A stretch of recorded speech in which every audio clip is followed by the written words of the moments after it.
I knew on paper and I knew in my gut of the science of the workout I wanted to put together that it would work, but would people come? Would people like it?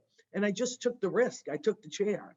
I ended up opening up that studio. And listen, we had to work out the kinks out of the gate like anything, but it had the bones. It had some good bones to it that started creating a really sticky, fat burning workout for people that they liked, that they came back to, that they were getting results from.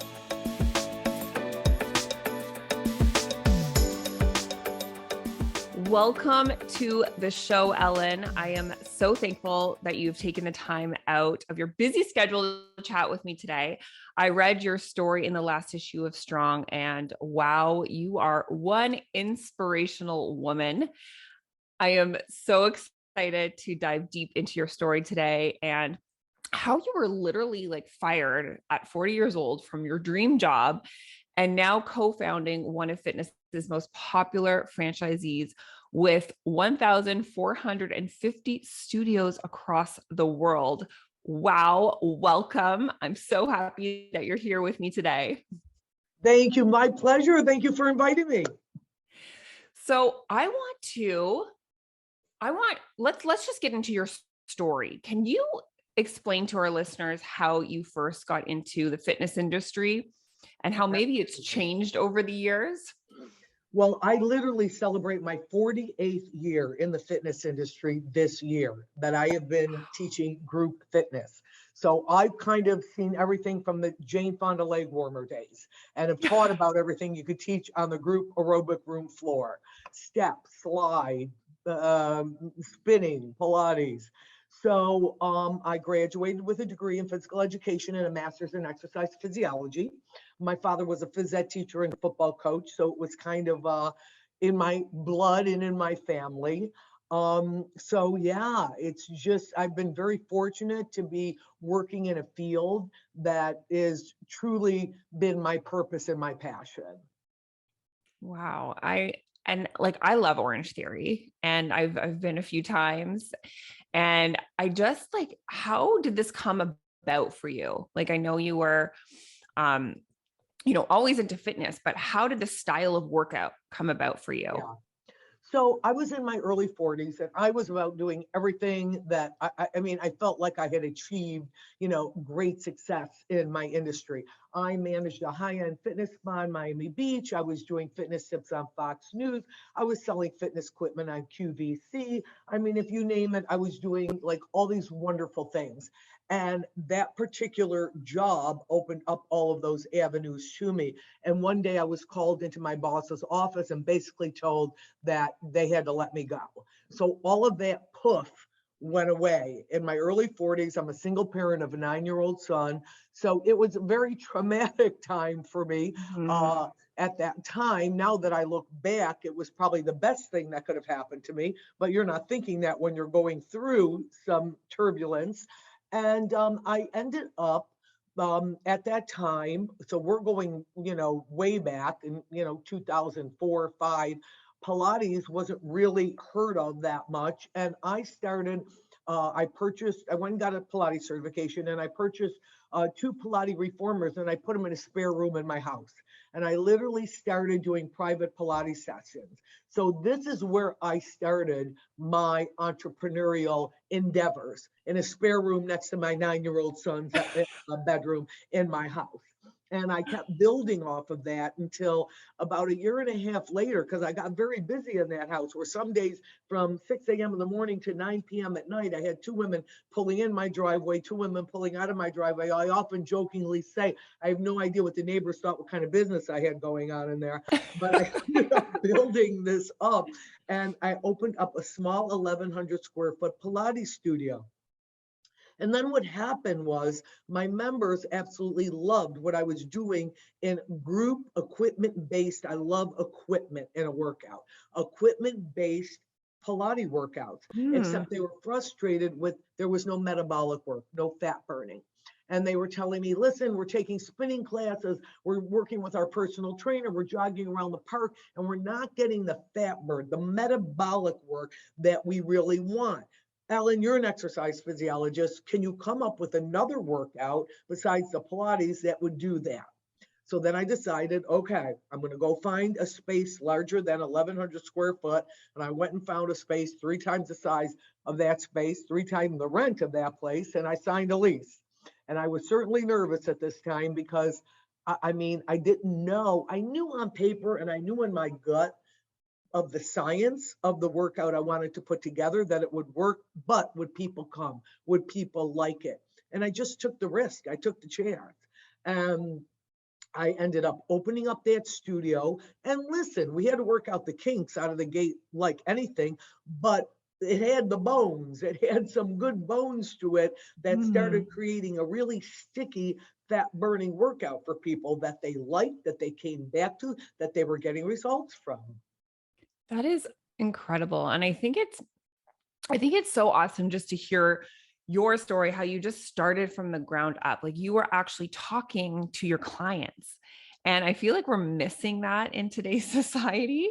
A lot of people just, I'm from the online world, but I trained a lot of people on the floor. So I knew how to put a person through a workout, which I think a lot of people sort of skip that, they're not talking to their clients. And you had that information. They basically asked you and you did it, right? Well, it's really funny you say that because I had a very, very successful man that one time I was sitting at a meeting with, and he said, I'm going to tell you one of the reasons why you're very successful. Everyone else is sitting around a board table trying to figure out what's the next big thing in fitness, in technology, and this and that. And no one's really out there in the field, or at least maybe few are out there in the field and really listening to what people need and want out there. And if you fill the want and need, you may just end up creating the next big movement. I love that. That is such a great, great takeaway. Now, you've always been consistent from day one. Like that's what I've seen through your story. You still taught classes up until the pandemic. Is that correct? Yep. And what is your advice to stay consistent within your business? Because as your business grows, you have a lot more responsibilities, meetings. How do you continue to show up in your business? Well, I often say that it isn't even good enough to show up anymore. You have to be a performer. You have to come to perform. And to create that kind of consistency, I think you need two things. And these are two things that if every child was taught these things right out of the gate. I'm going on my third grandchild right now, and I tell my son, these are two things that we must make sure that these children have, which is discipline and self-control. And those two things, if you have them right out of the gate, that you're going to kind of get through a lot of challenges that you're ready to give up real easy because you weren't as disciplined, or you don't have that self-control of go, you know what, I cannot do this right now and I'll do it a little later, as opposed to how the world is today. Yeah. And if you really look at those two things, and luckily I had an unbelievable mentor, my father, who was profoundly into discipline and self-control and taught that to his 4 children. And thank goodness those skills were definitely helpful to me as I was going through the journey of fitness. Listen, any career could be like a roller coaster. You're going to have those high moments and then you're coming down low. But if you've got discipline and self-control, you stay on the roller coaster.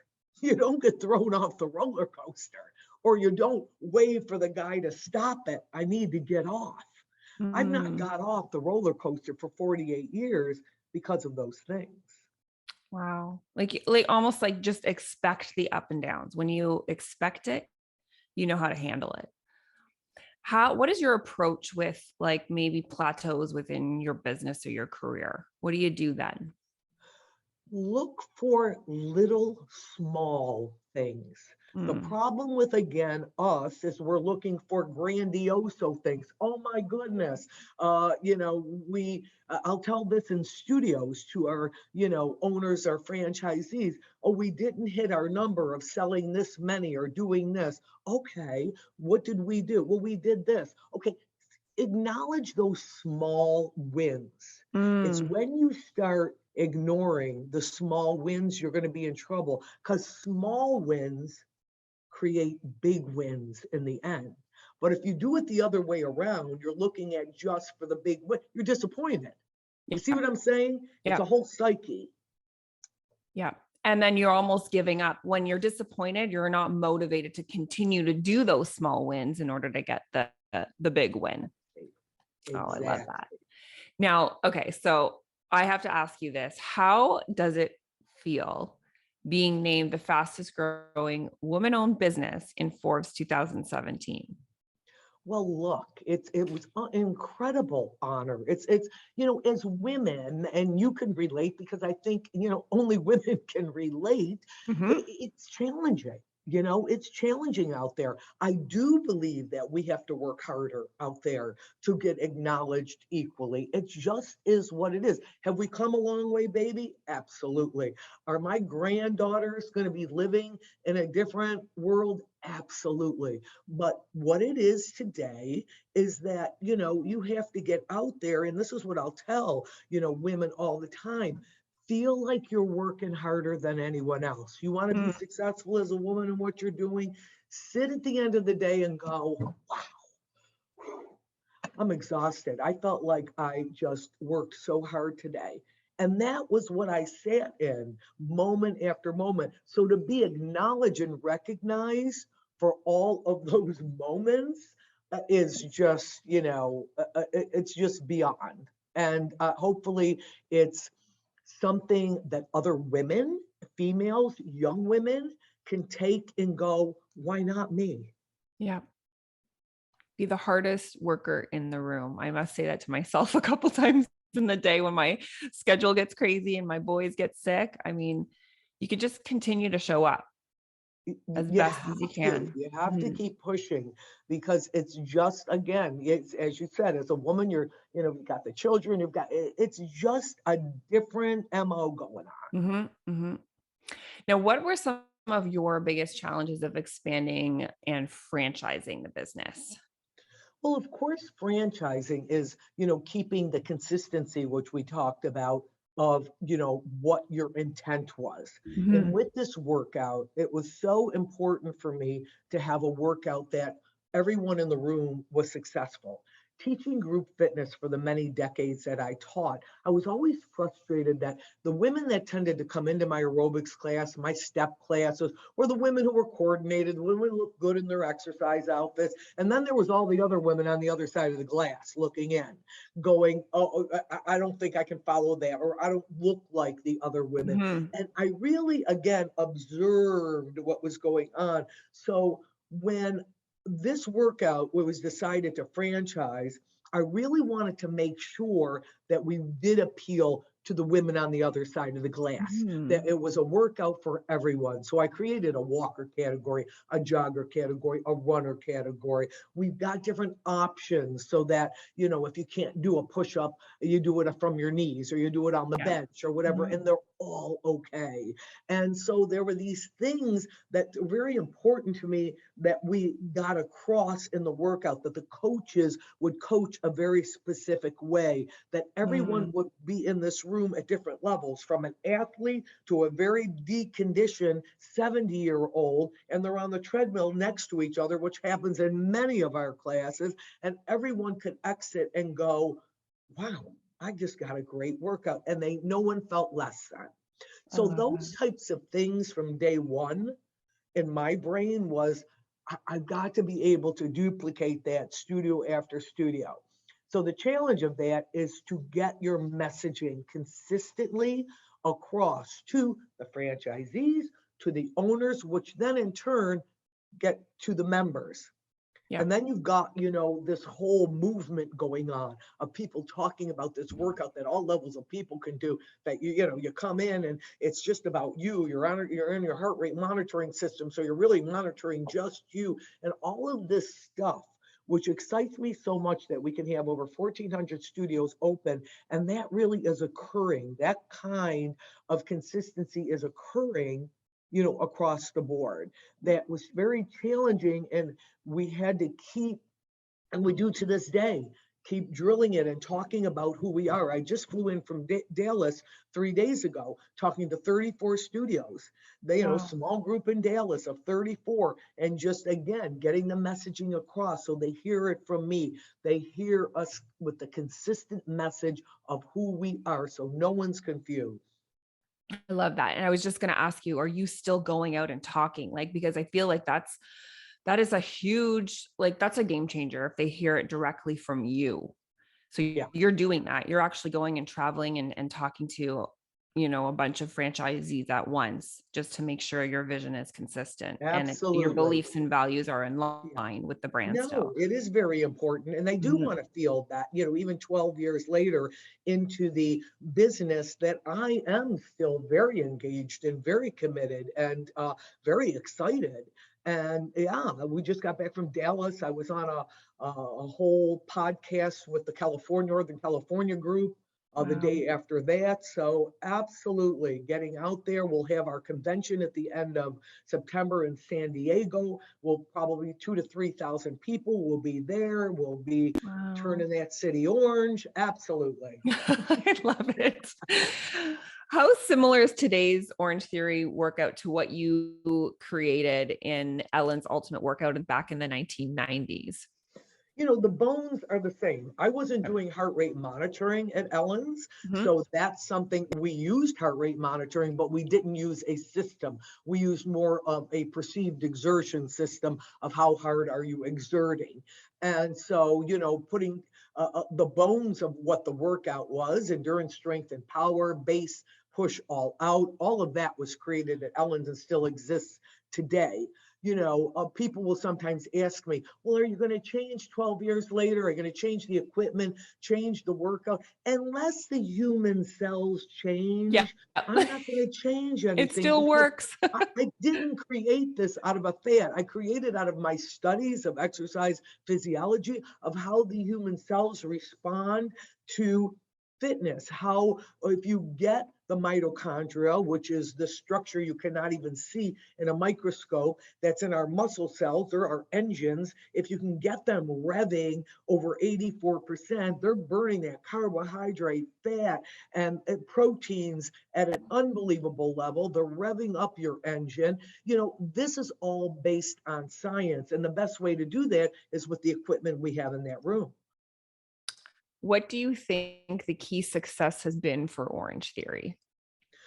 I think that we've made putting fitness in your life really easy. Mhm. Now, when Mhm. you're in there and you're pushing, you're a little uncomfortable. You're not feeling that it's easy. I'm not saying the workout per se is easy, although you only work out to your exertion level. Mhm. But Mhm. I'm saying you just have to walk in.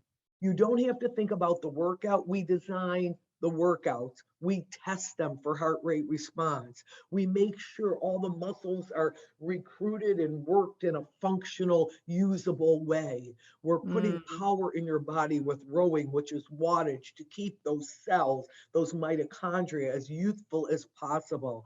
So I think it's that, typically a person will walk into a gym and they don't know, what do you do? The Yeah. women go to the cardio equipment, the men go to the weight equipment, and everyone's in the gym like doing their thing. A lot of times it's not real efficient. Yeah. So Yeah. I think we've made a 1 hour workout incredibly easy to fit really good fitness in your life. I love that. I have a lot of clients that do Orange Theory, and I've worked it into their program too because they love it so much. They love the community. I think community is a big aspect of it as well. People are Absolutely. going in and they're working out with each other and they're pushing each other, and that is huge. And I feel like a lot of women love that. They love to be together, working out, sweating together, and connecting. It's a time to connect with each other. More than ever. Mhm. more than ever. I think, coming back out of COVID, that's what we've Yeah. heard over and over of, wow, we really appreciate, because, we're a small footprint. A 3,000 Mhm. square foot studio isn't a 20,000 square foot gym, which Yeah. it's hard to keep a nice little quaint kind of feel to it. So I always say we're kind of the Cheers of fitness in our environment. I love that. What are some of your hopes for the future of Orange Theory? I can listen, when I got into fitness, my whole desire was to put great fitness into people's body, to make them Mm. live in a more energetic way, maybe add a few years on at the end. I mean, that's why I got into what I do. So to have this huge platform now of Orange Theory to, be going over, I mean, I think we're almost 900,000 members, where we did hit Wow. 1 million members pre-COVID. So we are Mhm. building nicely back up to, our 1 million plus, is to allow more human beings to put great movement, physical activity in their body, because you have to have fitness in your body. You Mhm. will not age well in a sedentary body. The end. I wish I could tell you it was the case and you could relax on that couch, but I'm going to tell you right now, you can't. Now, do you have to go like a maniac and do things that are too hard for you? Absolutely not. You go only to your level. And that's what I love about, what we do as well. We call them green days. And that's where you maybe want to come in and you're not looking to get in the orange, which is when you're trying Mm. to get the heart rate Yep. anaerobic. You're just taking a green day today. Ellen, I'm just coming in for a green day. You do nice level of aerobics in your cardio portion. You get your rowing, your, wattage work in there, your power work. You get your usable strength on the floor, your functional strength on the floor, and you keep this in your body. It's going to keep your brain and your body very youthful.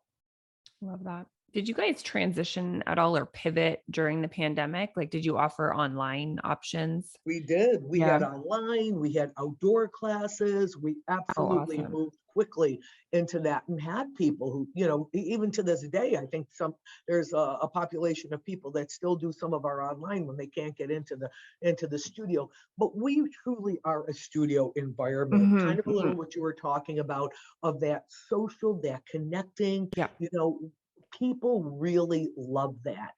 They love that they've gotten to know each other. We've had marriages. We've had, Aw. become best friends. We had a woman give another woman in her class a kidney. It was, Oh, oh my goodness. she was a match. I know. Wow. It's like, But that's I that mean, that's community. Those are the types of things that that's happen. community at its best. Yes. Wow. That's incredible. What is next for you, Ellen? Is there anything that you're looking to accomplish next? Like just you as a brand? Well, I am doing a lot of keynote speaking right now. I do motivational Awesome. speaking. I'm asked to come to a lot of fitness-based conventions, women-based conventions. I mean, all kinds. I've had a lot of men as well, groups. Very interesting, different kinds of groups that because my message is really about getting through adversity, which I did when I was let go from that job, how to rise from it, what you have to do mentally with it, what you have to do physically with it. And then, who knows what can happen at the end if you really feel that you've got potential and you believe in your potential, if you really believe that you deserve to live the best life you can while you're on this Mhm. planet. Mhm. And so that's kind of my messaging. So I've been getting actually a lot of keynotes. I was since January, I've done about 4 or 5. So that's definitely keeping me Wow. busy besides like Orange Theory. Yeah. And in person now, back to in person. Oh yeah. Yeah. Yeah. I Yeah. was at Caesar's Palace in Las Thanks. Vegas the Oh, first week awesome. in January, and everyone was in their masks and they were piled in there. So now that we don't need masks anymore, which is good. Yeah, yeah. What is some of your advice maybe for somebody that has an idea and wants to start something, but is nervous and scared, and of course all those feelings, and it's maybe preventing them from taking that first step? What would you give that person Well, I think it gets back to that advice that you become fearful because you're thinking of the big prize at Mm. the end. If Hmm. you just take those little wins step by step. See, I did that because I wasn't planning to create a franchise. I was just looking to, make my small little studio more successful. So those little wins were something that I paid particular attention to. And then what ended up happening is I ended up cultivating this really great dynamic workout, which how, the Orange Theory relationship came about was that the wife of one of my partners came into my studio and felt that, she said to me, this is insane. People are bribing the front desk to get off the wait list. People are getting great results from this workout. My husband's into franchising. You need to talk to him. One of these needs to be on Wow. every corner. So it's just, how interesting things might just fall into your lap because you've built it up. So you're not, in essence, going out there searching for, buy this pen from me, please, please buy this pen from me. You're just sitting every day and making the best pen possible because that's, where you're coming from, mind, body, and soul. Hmm. Like, so starting small and really perfecting your craft and not really worrying about what others think or what you should be doing. Time now. Yes.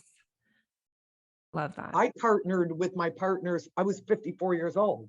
Wow. I mean, most people are thinking about retirement at that age. Yeah. So Yeah. it was like, this is 12 years later now. It's like, wow. I love that because my husband and I just had a conversation the other day. He's going to be 50 this year. I'm a little bit younger, but we're just talking about like we sit and we have friends and conversations, and our friends are actually talking about like they can't wait to retire, and we're like looking at each other like, I don't think we're going to retire because we just absolutely love what we do. And is Right. that your mindset too? Because Oh, you look like totally. you are not stopping anytime soon. No, no. Look at you want to in these later decades be doing something that's definitely fulfilling Yeah. and is part of your purpose, your contribution to the world. Luckily, I've been doing that for many, many decades because I chose a field that is definitely I was aligned for. Mhm. But you definitely want to be doing that in the later years. And that's why, when sometimes people it was funny because I was hearing someone telling someone advice. They had retired and they said, but I want to do something. And they told them, what would you absolutely love to do? Mm. And that's what I want you to go. And the woman was going to go start taking like some art classes because she always loved art. But, that wasn't what she could do in a career. And now she's like, I'm 65 years old and I'm making some art projects that I'm thinking of selling. She came back and, so it's like, absolutely, got to keep it moving. Yeah, like align yourself with the happiness, like what makes you happy, right? And I think that you discovered that at a younger age. I'm thankful that I did too, because I never feel like I'm working. I get to talk Right. to amazing people like you. Like, this is my job. Right. um so I always love to ask my guests this at the end. What does the word strong mean to you? Hmm. Strong, especially being in the fitness world, it really doesn't have anything to do with the body to me. And that may just be because, we're just around that connotation forever in regard to, strength. It really is, as a woman right now of 65 years of age, of looking through the decades that, I've gone through in my life personally, professionally, and going, you know what? You did well. Yeah, we're on that roller coaster, and sometimes it went really fast, and sometimes it was really high, and sometimes really low. And the strength was the ability to hang on. And Mm, that is a mental strength. It is a physical strength as well. And it's definitely an emotional strength. So I think that making sure, I think where people maybe go off, and you see this a lot in the fitness industry, mhm. where they only pay attention to the physical strength. And then maybe something happens in life mentally or emotionally, and it's like disaster. Yeah, Disaster destroys them. happens because, those other areas weren't built as strong. So so strong means to me that building the mental and emotional along with the physical. Luckily, I've had to do that sometimes by force because of letting go from a job, being single parent, so on and so forth. There's figure it out, Ellen, get yourself together, build some strength in there. And, that's what strength is to me. I love that. I love that. Yeah. Like as you said, you don't realize it when you're in it, but after you realize you had to go through that to get to this other side, right? Your struggles became your strengths. What do you want our listeners to know about Orange Theory, or how they can include Orange Theory in their lives? Let us know. Yeah, I think that, I wish if I could get in every human being's ear out there, I would say, as a physiologist, what goes on in that hour cellularly is profound. What it will do to create kind of a barrier against things that will hit us through the decades, through aging, diseases, stresses, all kinds of things that hit this thing we called our shell, our body. That workout and coming out of it, just working it the best you can. I'm not asking you to go, harder than you need to, but to go in there, to attach yourself to your body with your mind and your soul. And I would love everyone to know it is for all levels. We have a 95-year-old member in Colorado. Wow. That's incredible. Okay? Now, this little woman comes in with her hair curled, fabulous looking, gets on that treadmill and basically, sent a message to me that, I love the treadmill. I said, what do you love about it? I love that I can do it, Ellen. Are you kidding me? I just like I can get on and off it. I love you. And she just does what because the members this is their little grandma, and she gets on the floor and she can't do all the moves like they're done. And she'll just do her own form of the move as long as she's moving the joints and keeping them oiled. And the members love it. The franchisee embraces it. The community. So my message is, it's for everyone, guys. Don't be fearful. Go give it a shot. Tell them you talked to Ellen. Ellen sent you and said that you're going to be taken care of, and go out there and find a very easy way to put great fitness in your life. I love that. Thank you so much for sharing that. And if somebody wants to maybe join a Orange Theory now, or they want to connect with you or Orange Theory, what is the best way to go about it? Like, what's the step-by-step? Should they look it up online? Yeah, that would be the best. Look at the city that, they're looking for Orange Theory. There's many in many cities. So, we're in 50 plus states. Wow. So I would say, go and, check online, give a call. Your first class is complimentary. So you go and say, I'd like to come and try a class. There's all kinds of times from 5 a.m. to like 7 p.m, afternoon classes. Go in and give it a shot, and don't go in to and be fearful of what you see in the window. Remember those women on the other side of the glass?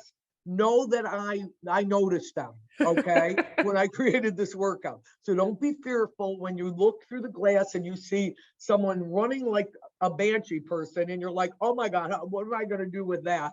And you go in, you do a power walking day, you listen to the coach, you exit an hour later going, wow, I could do this. I love that. Thank you so much for chatting with me today, Ellen. I think I'm your new biggest fan, by the way. Oh, I am. Sweet. Yeah, I'm in absolute awe that you have what you've done. And I also think it's so remarkable how your vision and leadership and involvement remains a top priority for you. And like, as a business owner myself, I want to emulate that. So thank you for sharing with me today. Well, and I know thank you for having me. This was just a pleasure. You're lovely. I could tell just from conversing with you. You're going to do gigantic things in life. Thank you so much, Ellen.